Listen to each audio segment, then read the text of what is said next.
We're going to check out what's been moving the needle in the show starting in Hollywood. Yeah, where you couldn't have scripted it any better as Ronald Acuna Jr. made history in the second inning with a grand slam en route to the Braves' 8-7 win, making him the first player in MLB history to hit 30 homers and steal 30 bags and to make the Central 60 Town bags. 60 bags. Did I wrote 60 and I said 30, you know?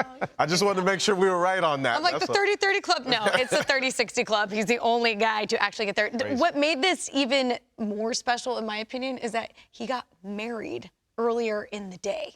Like, how cool is this feat? Like, what? He's got to be the first player to ever get married and hit a grand slam on the same day. Right? The first player in history to do a lot of things. As athletes, is that normal to get married in the season?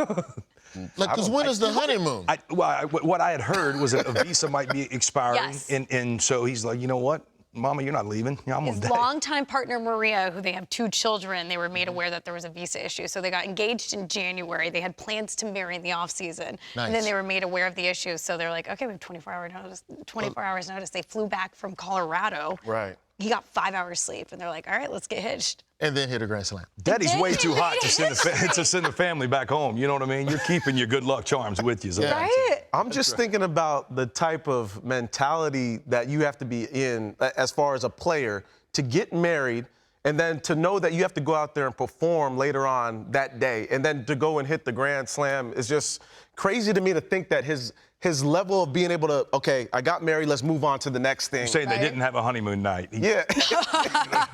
And just lock in, though, immediately. I thought that was one of the coolest things that I've seen. Because you know it was draining probably earlier on in the day. And a lot of times as a player, if something drains you, your focus isn't the same. But he was able to go out there and do what he did. But, Roy, the funniest thing to me about playing in the big leagues, the best of the best, it seemed like it comes so easy to him. And he seems like one of those players that the game just comes easy to. Yeah, like you said, me and you couldn't do that. Right. I know you could, but We're taking it over. no, the Weddings are stage though. draining. You know, people never shut up talking to you after you got married. And all I'm so happy for you and the love that. Hey, I have to go to LA right now. Just give me the card with the money in it. Playing the Dodgers tomorrow. That's actually a really good strategy if you don't want to interact with people. Don't But they say the weddings are more about everyone else anyways? It's true. That is true. But it is the one time, like, everything is focused on you. But then you go out there and show that you are quite possibly the MVP of the National League and go out there on the highest stage against the one team that we're looking at maybe competing against the Braves with the National League pennant. I mean, It was a big topic of conversation on our show That's boss yesterday. status to me. What he did yesterday was boss status. Statement.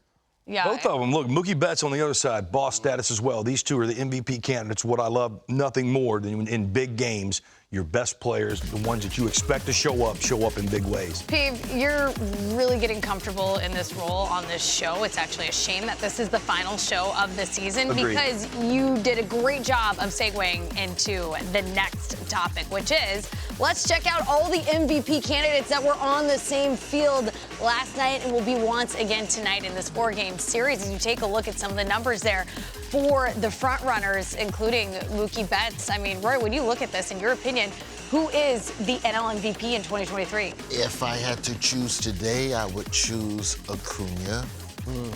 I think that if he has a hot September, we could see a 40-40 back. And if Acuna hits 40 homers, I think it's hard to just, you know, we love numbers, we love records, we love stuff that has been done very rarely in this sport. And I think it's hard to vote against a 40-40 guy. Yeah. Might be a 40-70 by the time, you know. What did you predict on my IG when I posted the story earlier? Oh, for Acuna? Yeah. 40-75. What did I say? 40-75. There's still a month remaining in 15 the stolen season. bases is not an unreasonable expectation in a month. It's attainable. Unless they start benching them because the Braves are in cruise control. They're going to play every day. Those boys play every day. That's the one thing about the Braves that I love. They don't believe in load management. Their best players play every day, and I love it. Dansby Swanson did it before he left there. Yeah, he did. Matt Olson does it. These cats are playing every day for the most part. I know him coming off injury might be a little bit different, but 10 homers in a month and 15 stolen bags, this dude's the best player alive right now.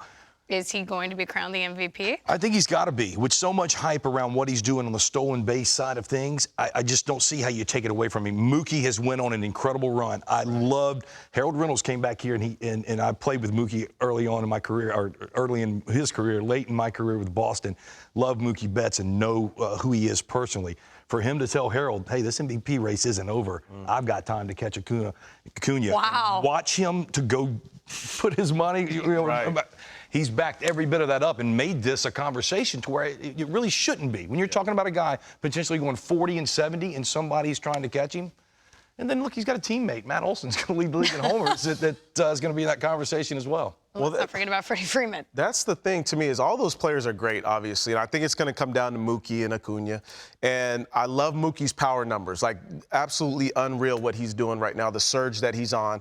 But I look at the historic numbers that Acuna Jr. is putting up, and I look at it's hard to really neglect almost the same thing from last year. You think about Aaron Judge and what he was able to do historically, even up against a Shohei Ohtani's type of season.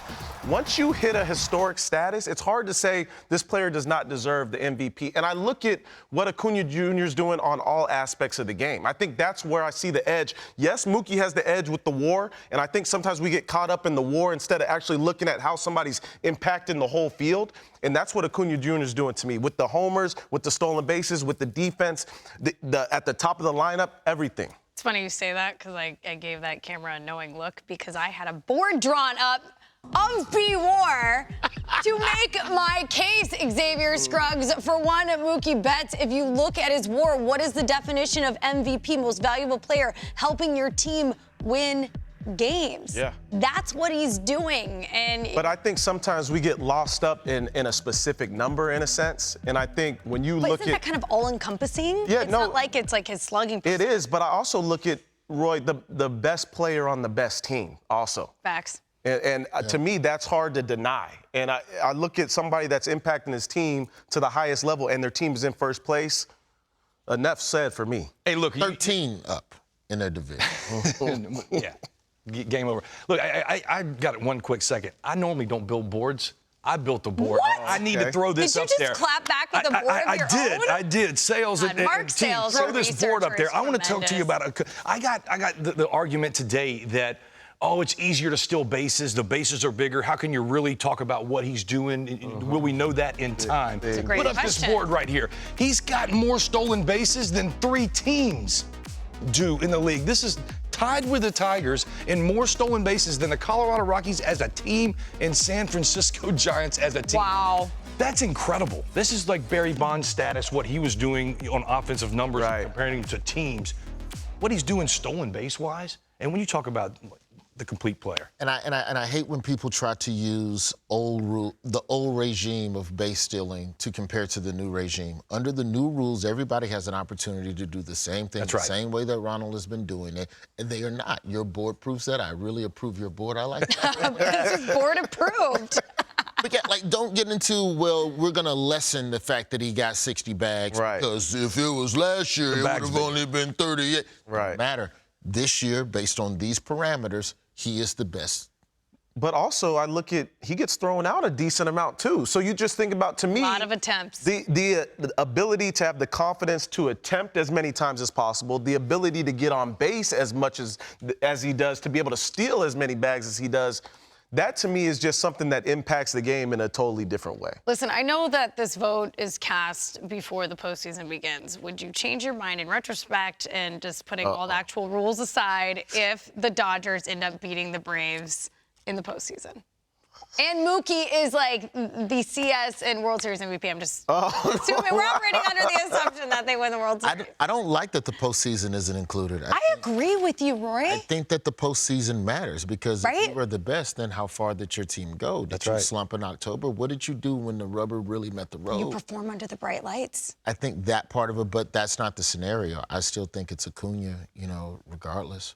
I will say this thing about Mookie Betts, and I think there's one thing that we need to appreciate because Mookie has not only put up one of his career years, but also if you look at what he's doing off the field with his YouTube, with the Bleacher Report, a podcast, production company. He's doing something that we don't get a lot of inside look on of athletes having a great year. And I think that's something that we need to appreciate because you don't see that very often. Are we spoiled by Mookie's previous successes that we aren't as wowed by it?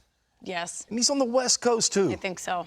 You know, he doesn't There are get fewer the eyes on He's him. become, you're exactly right. He had a connection to Kobe Bryant, and he's becoming Kobe Bryant-esque. I don't want to put that on anybody and him have to carry it. Mookie Betts, what he's doing all around for the human race, hats off. He really had an insightful interview before returning to Boston. I believe it was last week, pregame with Heidi Watney on Apple TV. And he was talking about how, you know, he couldn't even compare the Boston Mookie to the Mookie now because he's two different people in all of the off-the-field things that he's done and the way he's been able to use his platform, you know, for the betterment of humanity, for everything. And he's really leaned into that. So it was really insightful to hear that. And of course, you know, you have an inherent bias when you start to hear those storylines. Yeah, and I don't think people quite understand the pressure that comes along somebody that's scrutinized so much to be able to say, okay, I can separate playing, but I can also show you inside my life.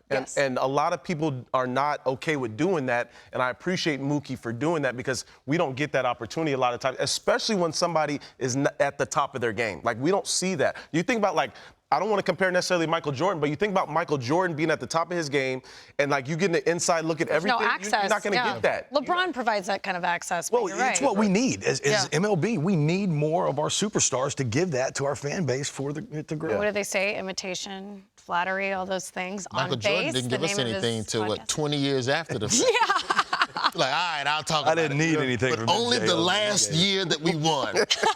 Nothing else. It was very filtered.